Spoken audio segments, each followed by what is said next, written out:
Setiap kita yang beragama Islam pasti mengenal Nabi Muhammad SAW. Mengenal Nabi Muhammad bisa mengantarkan kita ke tahapan menjadi mukmin sejati, karena berasal dari mengenal akan hadir iman di dalam hati.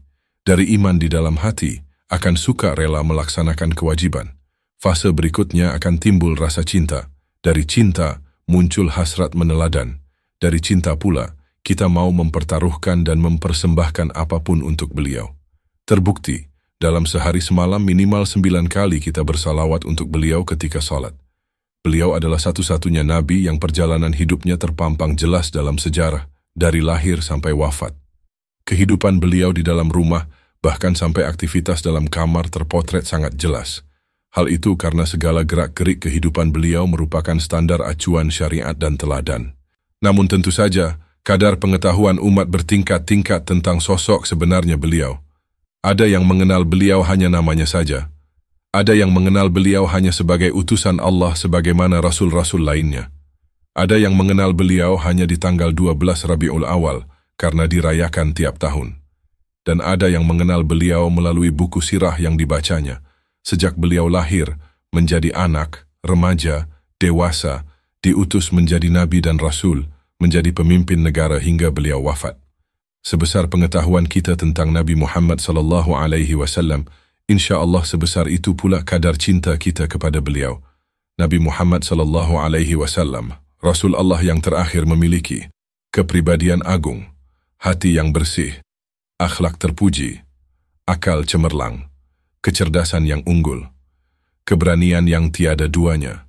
Di kalangan manusia dari semenjak kelahirannya, Nabi Muhammad SAW dikenal sebagai manusia terbaik di masa kanak-kanak, paling bersih hidupnya di masa muda, paling prestisius di masa dewasa, paling bertakwa dalam hidupnya, paling adil memutuskan hukum, paling jujur berintegritas, pemimpin paling berani di medan jihad, sebab Allah Subhanahu wa Ta'ala membersihkan beliau dari kekejian, menjaga beliau dari ketergelinciran, mendidik beliau dengan pendidikan terbaik, menjadikan beliau sebagai manusia teragung sepanjang masa, sehingga tak seorang pun yang menyamai beliau dari segala sisi. Maka siapa saja yang membaca perjalanan hidup Nabi kita Muhammad SAW, niscaya jiwanya akan larut, matanya akan berlinang, dan hatinya akan bergetar. Beliau menyambung hubungan kepada pemutus silaturahim, memberi bantuan kepada orang yang pernah menahan, dan memaafkan orang yang menzalimi.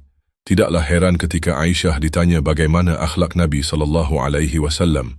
Aisyah menjawab, akhlak Nabi Muhammad adalah Al-Quran. Buku sirah nabawiyah, perjalanan hidup Rasul yang agung. Muhammad SAW dari kelahiran hingga detik-detik terakhir yang diterjemahkan dari kitab Ar-Rahiq Al-Makhtum memiliki banyak keunggulan. Di antaranya, peraih juara satu lomba internasional penulisan sirah Nabi yang diselenggarakan oleh Rabitah Al-Alam Al-Islami di Saudi Arabia. Telah diterjemahkan ke berbagai bahasa di dunia. Analisis sejarah yang tajam dengan argumentasi yang akurat. Konversi semua kejadian dalam tahun Hijriah ke dalam tahun Masehi. Penguasaan penulis di bidang hadis membuat beliau sangat jeli dalam memilah dan memilih hadis serta mengkritisinya.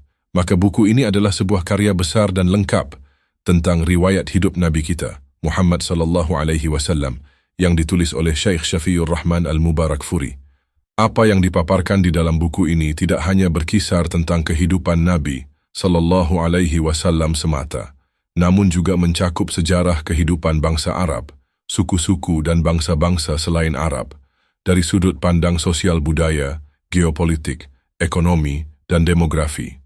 Hal inilah yang membuat buku ini menjadi berbeda dengan buku-buku tentang sirah nabawiyah lainnya. Buku Ar-Rahiq Al-Makhtum ini pernah diterjemahkan dan diterbitkan oleh beberapa penerbit di tanah air. Namun keunggulan buku Perjalanan Hidup Rasul Agung yang diterbitkan oleh Pustaka Darul Haq adalah telah mendapatkan izin dari Maktabah Darussalam, penerbit buku Ar-Rahiq Al-Makhtum di Riyadh, Saudi Arabia, untuk menerjemahkan buku tersebut. Diterjemahkan dari buku asli yang telah direvisi sendiri oleh penulisnya, sehingga otomatis banyak tambahan yang bermanfaat dan penghapusan hal-hal yang tidak diperlukan. Menjaga dengan sangat amanah ilmiah di dalam penerjemahan. Diedit secara ketat oleh tim murajaah dan editor. Kami memandang perlu menerbitkan terjemahan Ar-Rahiq Al-Makhtum, edisi revisi penulis ini sebagai amanah ilmu, sehingga dapat diketahui oleh masyarakat luas dan menjadi pengetahuan yang sangat berharga bagi perkembangan dakwah Islam di Indonesia. Terlebih jika dibandingkan dengan populasi penduduk Muslim di Indonesia, buku yang telah diterbitkan selama ini rasanya belum cukup memenuhi amanah penyebaran ilmu. Akhirnya, penerbit memohon kepada Allah agar buku ini dapat memberikan kemudahan bagi kaum muslimin untuk mempelajari Islam, khususnya tentang riwayat hidup Nabi kita, Muhammad sallallahu alaihi wasallam. Semoga mereka menjadikannya sebagai teladan dalam kehidupan mereka. Amin. Anda butuh buku Islam berkualitas? Pustaka Darul Haq pilihannya.